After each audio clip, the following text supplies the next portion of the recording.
ভগবান পরশুরাম কেন তার মাকে হত্যা করেছিলেন? মহাজ্ঞানী মহাশক্তিশালী ধর্মরক্ষক ভগবান পরশুরাম, যিনি রামায়ণ ও মহাভারত দুটি ধর্মগ্রন্থেই নিজের ব্যক্তিত্বের মাধ্যমে এই সংসারের মার্গ দর্শন করেছিলেন। বন্ধুরা, আপনারা কি জানেন তিনি নিজের মায়েরই ধর থেকে মুন্ড আলাদা করেছিলেন? কিন্তু এর পিছনে কি কারণ ছিল? সবসময় ধর্মের পথে চলা ভগবান পরশুরাম, যে মায়ের আঁচলে ছোট থেকে বড় হলেন, তারই হত্যা করতে তিনি উঠে পড়ে লাগলেন কেন? বিষ্ণু পুরাণ অনুযায়ী পরশুরাম ঋষি যমদগ্নি ও মাতা রেণুকার পুত্র ছিলেন। 5 ভাইয়ের মধ্যে পরশুরাম সব থেকে ছোট আজ্ঞাকারী পুত্র ছিল। ভগবান শিব তাকে কুঠার বা পরশু প্রদান করেছিলেন, যাকে সবসময় নিজের সাথে রাখার জন্য তিনি পরশুরাম বলে পরিচিত ছিলেন। একদা ঋষি যমদগ্নি নিজের পত্নী রেণুকাকে জঙ্গল থেকে কিছু কাঠ সংগ্রহ করে নিয়ে আসতে বলল। যখন মাতা রেণুকা জঙ্গলে পৌঁছলেন, সেখানে ওই জঙ্গলের পাশে একটি নদী ছিল। সেখানে তার দেখা হলো একটি রাজার সঙ্গে। রাজা ছিল খুবই রূপবান। রেণুকা ওই রাজাকে দেখার পর আকর্ষিত না হয়ে থাকতে পারলেন না, আর দুজন একে অপরের মধ্যে হারিয়ে গেলেন। কিন্তু এদিকে যমদগ্নি নিজের পত্নী রেণুকার অনেকক্ষণ ধরে অপেক্ষা করতে করতে তার পথ চেয়ে বসেছিলেন। অনেকক্ষণ অপেক্ষা করার পর রেণুকা ফিরে এলো। তখন ঋষি তাকে দেরি হওয়ার কারণ জিজ্ঞাসা করল। তখন রেণুকা তাকে মিথ্যে কথা বলে দেয়। কিন্তু ঋষি যমদগ্নি ছিলেন অত্যন্ত বুদ্ধিমান ও প্রকাণ্ড বেদবান।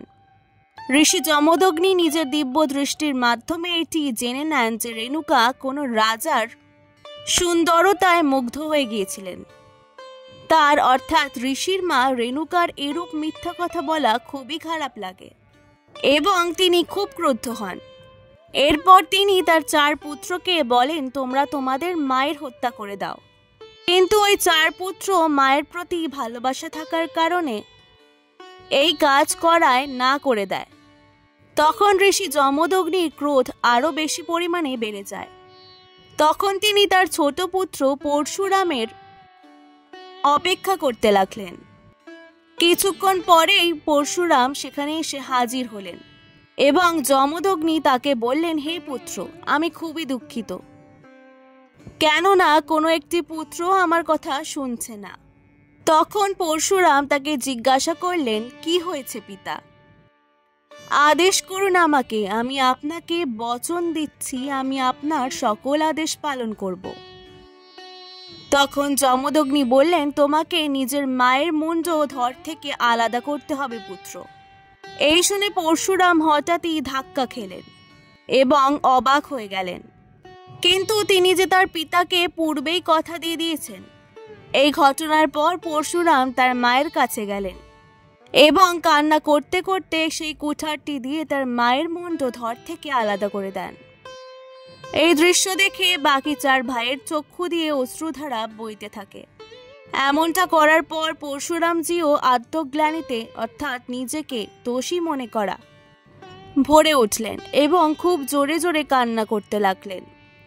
কিন্তু ঋষি যমদগ্নি খুবই খুশি হলেন এবং সে তার পুত্রের কাছে গিয়ে বলল, হে পুত্র, আমি খুবই খুশি হয়েছি। এরপর তিনি তার পুত্র পরশুরামকে বললেন, হে পুত্র, তুমি কি বরদান চাও, বলো আমাকে।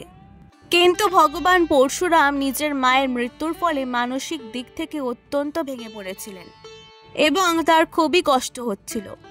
এই জন্য সে তার কাছে বলল, হে পিতা, আমি যা চাইব তা আপনি আমাকে দেবেন? তার পিতা তখন বলল, হ্যাঁ, অবশ্যই দেব। তখন পরশুরাম বলল, তাহলে আপনি আমার মাতাকে পুনর্জীবিত করে দিন। যেহেতু ঋষি যমদগ্নি উচ্চ শ্রেণীর বেদবান ও নিজের দেওয়া কথার দাম রাখতেন, সেই অনুযায়ী তিনি তার পুত্রের এই কথাটি মানা করতে পারলেন না। তিনি অদ্ভুত শক্তির মাধ্যমে নিজের পত্নী রেণুকাকে পুনরুজ্জীবিত করে দেন। কিন্তু পরশুরামজির ওপর মাতৃহত্যার পাপ লেগে যায় আর এই মাতৃহত্যার পাপ থেকে মুক্তি পাবার জন্য পরশুরামজি ভগবান শিবের কঠিন সাধনা করতে থাকেন। আর মহাদেব তার এই কঠিন তপস্যায় প্রসন্ন হয়ে তার ডাকে সাড়া দেন এবং তাকে এই পাপ থেকে মুক্ত করে দেন। আজকের ভিডিওটি ভালো লাগলে অবশ্যই পুরাণ গল্প কথাকে সাবস্ক্রাইব করে দেওয়ার অনুরোধ রইল। অনেক অনেক ধন্যবাদ।